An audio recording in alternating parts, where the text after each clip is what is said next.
Alright, so hi, my name is Melanie, and with me today is artist Kalee Appleton, an artist with a piece at the new Women's Caucus of Art exhibit at the Alfa Art Gallery. It's great to have you here, Kalee, and how are you doing today?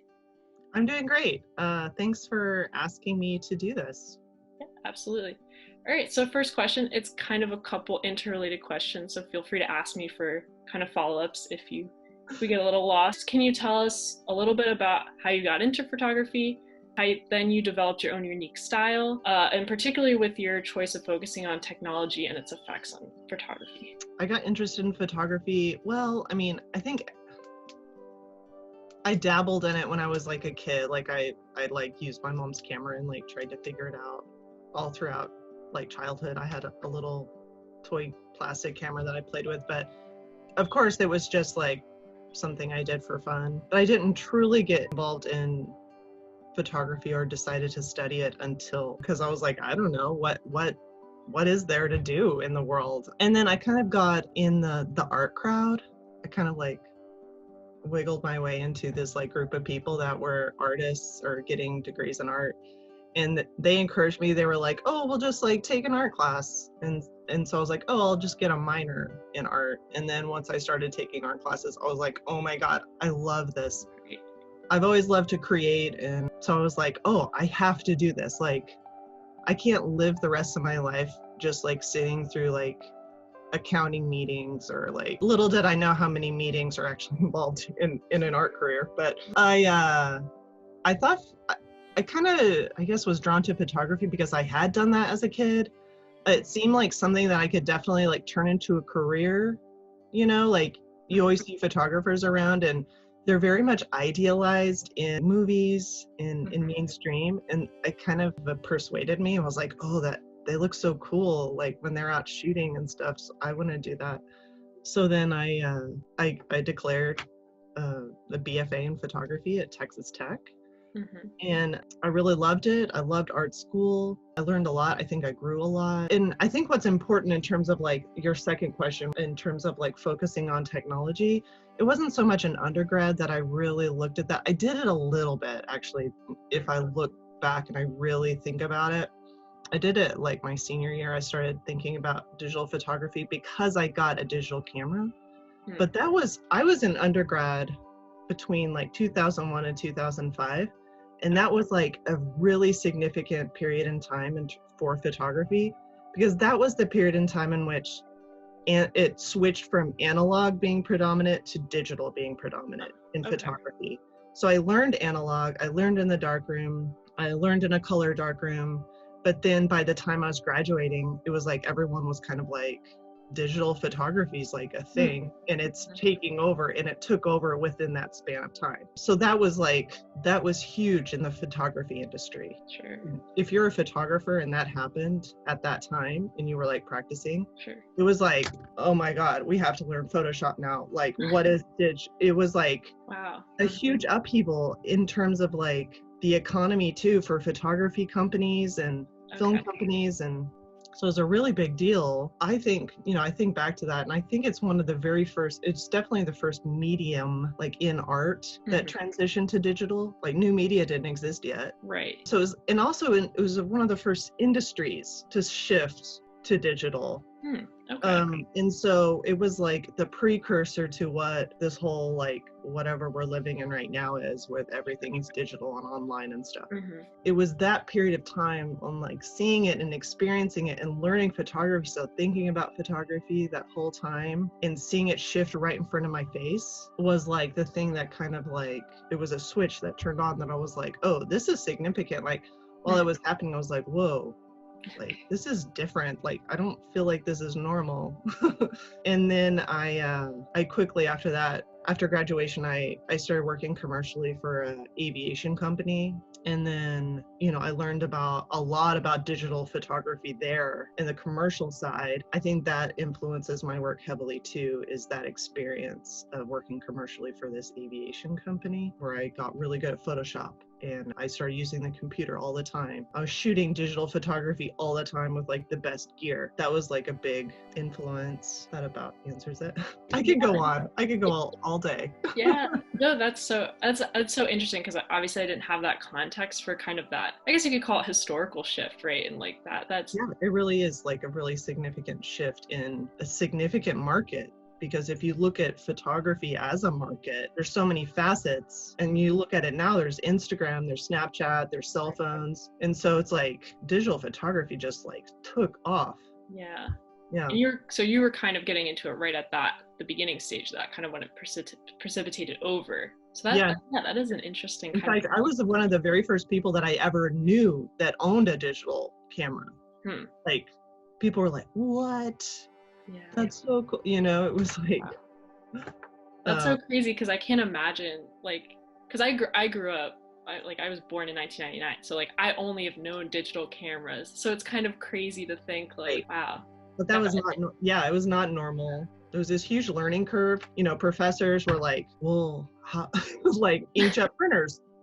What's the best inkjet printer? You know, sure. How do you use Photoshop? And Photoshop too, like progressed very significantly after that in terms of like I learned on 7.0 and then after that it's significantly like there was a new Photoshop every year and it just like there was more and more tools.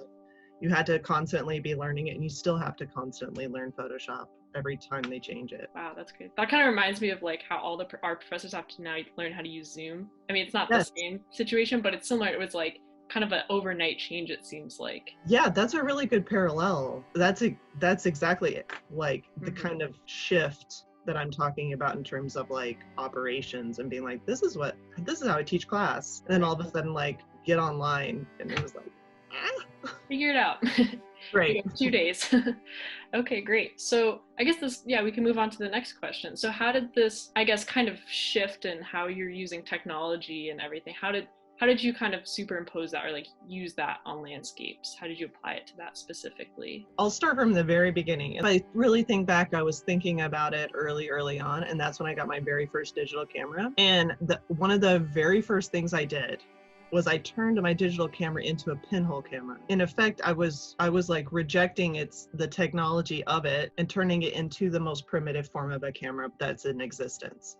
Okay. So a pinhole camera is essentially a dark chamber with a hole, and then whatever is inside will project. Whatever's outside will project upside down and backwards. And that's the basic optics of how a camera works. So I turned my digital camera into a pinhole camera. I really loved this conversation between history and contemporary technology. So that was like the very first point. And of course, I took landscapes when I did that. I think I've just always been interested in landscape. I went on lots of road trips with my family to national parks throughout my life.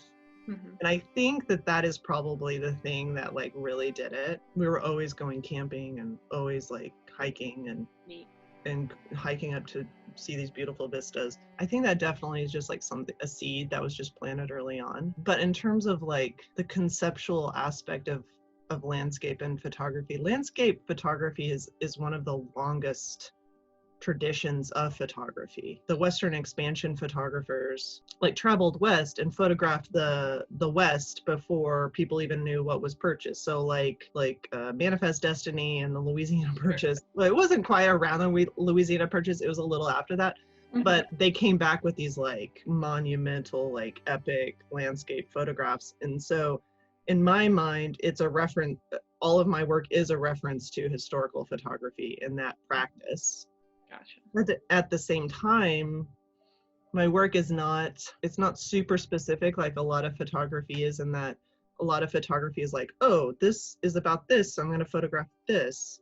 For me, photographing land is like photographing humanity in a way, in that it's a subtle reference to the space that we inhabit or the spaces that we appreciate the most. And those are those like grand epic views. Sure. And that you can't help but just be in awe of a lot of like American landscape, for instance. So it's that appreciation of it, and it's like a manifestation of humanity in a way. And that's just how it works in my head. I think too, it's definitely, something else that a lot of my work in regards to landscape is that because of this whole digital takeoff of photography, and then even beforehand, there's been an oversaturation of landscape photography, and that is just like, you've seen one mountain, you've seen them all. And it kind of, in a way, also, it speaks to the ubiquity of photography and the ubiquitousness of landscape photography in a way that it's, because it's oversaturated, it's almost become cliche in some circles. So that also is like a reference to that. Inevitably, it's like a photograph, if it's taken enough times, it's not going to be worth much anymore. It speaks to that. Then that's just the nature of photography. That's another reason why I choose it. So I've always wondered, like, professional photographers, like, do you like the fact that photography is now so much more like, kind of not amateurized, but like, like anyone can kind of like take photographs or post them or whatever, and even like look somewhat good, maybe to like the lay people of the world, right? Do you like that more people are in, or is it kind of like devalue photography for you? I don't know. I mean, I think it's nice that I think any sort of accessibility of a medium where you can express yourself, arguably drawing is just as accessible as like as photography, Granted, not many people may sketch for fun. It's nice. I think it's really nice that people have the access to photography, like through their phone or whatever. Mm-hmm. And that they get a sense of, essentially, if you can take a good photograph, you really give yourself a little bit of a bump in self-esteem. Sure. And that creativity is really important to person's esteem. Mm-hmm. And I think that that's really something that our community needs. Mm-hmm. Is there's a lot of mental illness, and if through their cell phone photography they can get any sort of like enjoyment out of life, I think that's great. Now, granted, everyone with a cell phone isn't a fine art photographer, and they might think that, and then they might, if they try to like exhibit or something like that, it might be like a rude awakening. But I think overall it's good. Now, it can be a little frustrating. Like I'll like be talking to someone like at a gallery opening or something, and they'll like insist on showing me pictures on their phone, and I'm like, oh, really interesting. Oh, and then you're just like, oh, that's such a great photograph. You're like, I'm so tired of looking at like a backlit sunset with someone in a black silhouette, Sure. And everyone loves that, and they're so proud of it. And I think that I love that they're proud of something they made. That's how you start. Mm-hmm. That's a seed. And so in some people, and so maybe it's like younger kids or college kids or high school kids, mm-hmm. That's the seed being planted, and then hopefully they'll like take class and learn how to actually use like a real camera and control depth of field and shutter speed and be able, and maybe they start shooting film. And so I think it's a good thing. Sure. As a place, but maybe a more limited place, I guess. Yeah, I mean, there's definitely drawbacks to it in that, there's more photography out there, and it almost makes photography more important to study. Sure. Because if it's so ubiquitous, it's a medium that is so prevalent in society, you have to study it and you have to understand it, because it can be very manipulative. Sure. You can manipulate like with your frame, with the way you shoot a camera, it's very manipulative. You cannot trust a photograph. So there needs to be some sort of like photo literacy in the world that kind of trains people like, hey, you can't trust this photograph, or you have to be able to read a photograph, and we're inherently able to do that. But I think a lot of photography takes more than that to actually see what it's doing. Like advertising is very manipulative. Sure. It can affect people's like mental state. You see enough skinny girls and you think you're not normal because you're not skinny. Right. Like stuff like that. You need to like kind of study that. And so it makes photography, or the study of photography, more important because there's so much of it. If like an art, like art class in elementary school, we always did drawings and stuff, and like, like very like hands, like tactile kind of. I always wondered, I was like, are now like people in middle school, maybe not like grade school, but if they have phones, or in high school, like intro classes, like, are they going to start doing like is that going to be much more available since the technology is available? I've always thought about that, like whether or not like art classrooms at kind of an early age will change to kind of like, get out your phone and take these pictures. Right, exactly. Yeah, that's something that I do on like the second day of school. I teach at a university, Mm-hmm. and I teach photography. And on the second day, before they learn how to use their big cameras, their Mm-hmm. complicated cameras, I'm like, go on this scavenger hunt and photograph this list of things. And then it's college kids coming back and being like, that was so much fun. And I'm like, you can do that all the time, you know? You don't need me to tell you to do that. Right. But it's fun. And so I taught a high school workshop at the Fort Worth Modern this summer. Mm-hmm. And I asked them, I was like, get out your cameras and go take like the same type of thing I do with my students. And so it's happening, you know, and now that like our classes are virtual, Oh, true. like what's the easiest thing that you could possibly do is like get out your phone and take some pictures. So what is the creative process like for your pieces, and specifically with your new piece that's on exhibition that I believe you hung up for us in the back, right? It's right there. Yeah. Well, it's a long story, but let me just try to make it kind of short. An area of research that I've been doing for my studio practice is I've been making kind of these irregular shaped frames. So I've been kind of going away from the rectangle frame of a photograph. And so I have one right here to show you. This is the frame. And so you put the photograph in here, and then it's just a weird shaped frame that I make. And so I've been making these frames and with no real idea I knew I'd use landscape within these frames, because if you notice, this is just like a gesture that you'd find on like Photoshop or on your phone. You could kind of, if you're drawing, you just make a squiggle. I was like, what should I put in these frames? What's going to work? And so in Photoshop, I'll switch out different pictures. When the pandemic hit and I was in shutdown, I was like forced to just be in my house all the time. And I was like, okay, I figure out my problem. What should I put in these frames? And I started playing, and I was playing with this a little bit beforehand, but it really hit home after the pandemic because it's the perfect parallel in that there's this setting in Photoshop. It's like an algorithm. And so essentially it's meant to fill in negative space. It's meant to, in an area that you don't like of a photograph, you're supposed to select it, and it's called content awareness fill. So it'll look at all the pixels around where you selected and fill it in with pixels that kind of look like the surrounding area. So it's a tool in retouching that it's a quick trick that before, way back in the day, we'd have to just clone and it would take forever and it'd take all day to retouch out of this area. And now it's just this quick fix. I started using it to expand my imagery in that I used it to like fill in like huge spanses of my my file. So I'd have my image and then I would expand it to where there was just nothing except the photograph in the center. And then I would say, okay, fill this area with pixels that you think you should choose. And so it was really up to the computer, the algorithm itself. So it would fill it with all of these like texture or whatever it was near. And it operates in the same way that a virus operates, in that whatever it's next to, it's going to duplicate.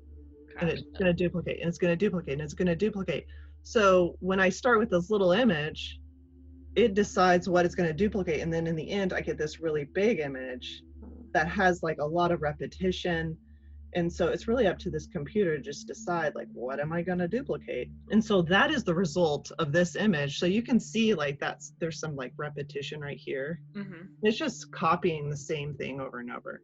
And it's blending it to make it look seamless. When I started doing that, I was like, oh my gosh, this is like beforehand, I knew about that tool. I didn't even think about it in terms of like how it could possibly relate to a virus. But then when I was in the situation, and it was terrifying, I'm like back in March, I was so scared back in March. Yeah. Like everyone was like, oh my God, we have to stay home. We can't go to the grocery store. It was just terrifying. And when I started playing with that, I was like, oh my God, this is the exact parallel just visually of what the virus is doing in terms of like spreading. And so I was like, after that, it was like, this no longer is just like an exploration in digital photography.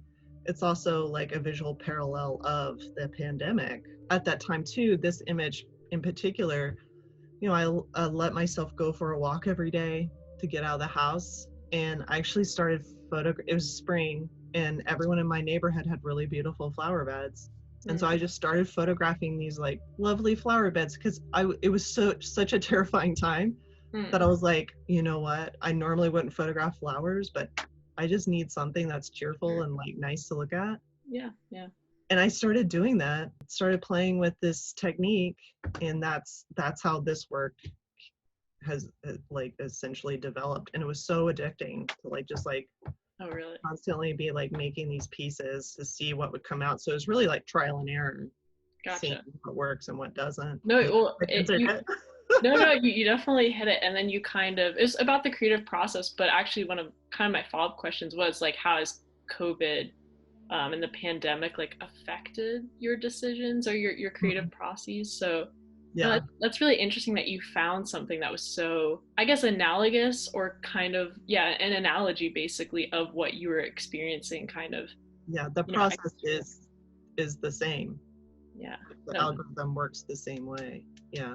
No, that's so interesting. So you knew about, you called it content awareness fill, right? That's like the technique or whatever that yeah, I think most algorithm. most photographers, if they're watching this, they're like, they've at least seen it in a menu, might not have ever really, maybe they haven't used it. In fact, you know, I remember when it first came out, it was like maybe, I don't know, maybe 10 years ago. And when Photoshop demonstrates something, they always demonstrate on an image where it works perfect. But then like when you try it, it's like a disaster. Gotcha. And I think I've capitalized on that like kind of disastrous nature of it, and that it can look really bad, because you're not supposed to have repetition in an image. You're not supposed to be transparent in that this is an edited photograph. You're not supposed to have like pixels that look exactly like the ones right next to it, because then it doesn't look real. We're not really living in I mean, our life is very real. It's just very different. Yeah, exactly. And so I see these images as they're very alluring, but at the same time, the content behind them is kind of negative. But it is also a transition in terms of like me photographing those really ubiquitous things that are just all over the internet, that anyone could just walk by and photograph a flower bed. And they would, because it's pretty, you know. Sure. Yeah. I'm allowing myself to take those types of photographs when normally I'd be like, I would never put a flower in it, you know, like that's so like cliche. Sure. And I'm really allowing myself to just be like, I don't care. I just want to look at some flowers. That's so neat. Yeah, actually, because what I was wondering is like, I guess, you know, I'm not like anywhere like kind of proficient in photography, just kind of enjoy it. So I guess when I think of photography very literally, I always think, oh, it's a very straightforward representation of what reality is. You know, it's like, it's not so much like, I know there's Photoshop. Obviously, you talked about like how it is pretty easy to manipulate stuff, but I never think of it in that way. I'm like, oh, like less so than maybe other mediums of art. It's like, oh, that's like how it is what it is kind of thing. And so you kind of already touched on like why you decided to warp the landscape and how that relates to the pandemic and kind of what's going on right now. Did it change your perspective on anything, pandemic or otherwise, like using this kind of like technique? Has it given you a new perspective on, you know, either landscapes, photography as a general, and also, I guess, if a follow-up, if you have an answer, is there something that you want your audience to specifically like kind of experience also? Are you trying to like convey something? I know you did kind of talk about how this definitely, you know, intrinsic to the pandemic, but if you want to talk about that. I mean, I don't know if I have any like one thing that I want people to draw from it. You know, there's a big conversation, art, and maybe it's not so timely right now in terms of beauty in art. Like, should art be beautiful? Is it distracting? Is it bad if it's beautiful? Does it take away from the meaning if it's beautiful? I think that's definitely something that we could have a conversation about that with this work, because I think it's inherently beautiful because of what is in the photograph. So that could be I think I'm more interested in like people having conversations based on the work, as opposed to being like, gotcha. I understand technology better now, you know. Things that can like spur a conversation. These images beg to be looked at up closely and get in really tight and kind of look around and get lost in the repetition. I think another thing that could parallel during the pandemic with the repetition is our repetition of our daily life. Yeah, interesting. And that happens over and over and over again. I think repetition, I hadn't really come to this. I was writing some proposals a few weeks ago, and I was like, I use repetition a lot. Why do I do that? And there's lots of reasons in the photography theory that one would use repetition. And so there's that kind of the one I just said about our everyday lives being, that goes along with kind of the COVID analogy that we talked about. But then also a really big theory in photography, I'll get my put on my photo nerd hat and talk about how in school we learn about, or I teach about, mechanical reproduction of photography, and that it's one of the reasons that photography took off is because you could reproduce it. And so it's meant to be reproduced. You're meant to make multiples of them. And that's part of why photography is so ubiquitous, is that and now with digital, it's there's no limit to how many you could duplicate it a million times. And so I think that also speaks to the nature of photography too, in that it's just so repetitive, you can just have multiples. I don't know. I think photographers would view this work differently than say someone that's just kind of looking at it and maybe doesn't have a background in photography. Sure. It's kind of like photography for photographers in a way, but not really. But I think there's things that, people would recognize in that. And that's something that I think it happens a lot in my work, is because I reference the medium of photography so much that it's like an inside joke. Gotcha. To a lot of people. And I've made some work where people are like, that's so funny. You're a photographer or you're a graphic designer because you know Photoshop. And then someone else might not get the joke, but I think they can still enjoy it for its aesthetics and for the colors. And so I think that's what I want people to get from it. Yeah, it's interesting. So you kind of have there's different planes where you can kind of enjoy it just what it is, and then there's this meta commentary on top of it. Yeah, it's multifaceted. And I think I mean the thing I love about art is the plurality of it. Sure. I can have some experts come write something about my work, and that's great, and then they're educated, and yes, that is a really critics and writers always have really great insight into my work. But then at the same time, because of that plurality, this can mean totally something different. In that I just, the pandemic just happened, and then all of a sudden it was oh, this means something different now. And that's what I really love about art, is that shift through time, where it can just mean different things throughout time. About that historic, that's shifting. Since the pandemic, has art in general, or specifically photography, taken on a new meaning or purpose? I know you kind of talked about you kind of maybe would do things that you normally wouldn't be doing, or focusing on different things, but has it really personally has it changed kind of what it means to you, or the purpose of it in your life? Well, I think as a professional artist, I make work because I want to, but also because I have to, kind of. Sure. It's also tied to my position. I have to make work because I literally have to keep my job. And then also, which is the best job on the planet. Are you kidding me? Yeah, right. My expectation is for me to just make artwork. Yes, please. But at the same time, it's just something that I just always do. I think that's just part of becoming an artist, is just knowing that you have to make work. Whether or not it's good or bad, you're just making work because you're trying to get to that next idea or next real big breakthrough. When the pandemic happened, it was in spring, and my big time for art making is the summer, because I don't have to teach during the summer. Right. And so for me, it was kind of heartbreaking, because I knew that I had an artist residency lined up that I didn't get to go to, and it was going to be my very first artist residency at Vermont Studios. That was a huge bummer. Sure. I didn't have access to my facilities up at school, where I work a lot in the wood shop. I didn't get that, and so there was a lot of parameters that I was like, okay, well, I'm just going to work with what I've got. And I finished some pieces that were really time-consuming pieces, so I just worked on those, which is good. So I did get some work done. In terms of I guess your question was looking at art differently. Mhm.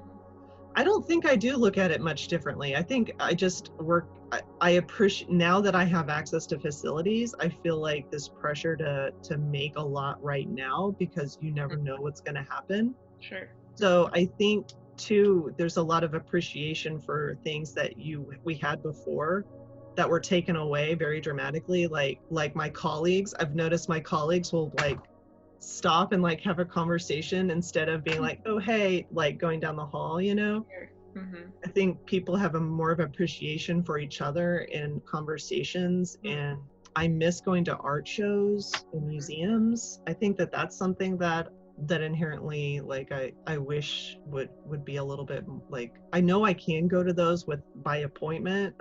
Right. But that's hard to do, you know, not just like pick them and be like, let's go to the museum, you know. I don't know if this is answering your question.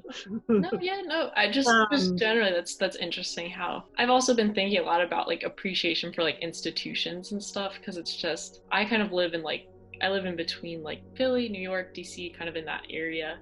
So it's like, you know, there are a lot of museums, kind of that's like a very big hub of museums, and they're just always there, kind of in the periphery, but I never was like, you know, I'd go to them once in a while, but now, especially after you have so much time, you're like, oh, I would normally, if I was like on a vacation or had a break or whatever, like that's what I would be doing. And now I'm like, oh, those are so important to like to just have. And yeah, I hope, I mean, it sounds like you maybe appreciate, and also for maybe fellow artists, or you sound like our colleagues, kind of professionals, like Yeah, you miss that conversation that you have with artists that just can spark an idea, or just like speaking to someone else that, like, even this conversation is really nice. Like just being able to like talk about something you're working on, or like, you know, just the little like conversations that are about your practice, but like you don't even realize you had beforehand. And with like a diverse group of people too. Like I can Zoom with my grad school friends, but you know,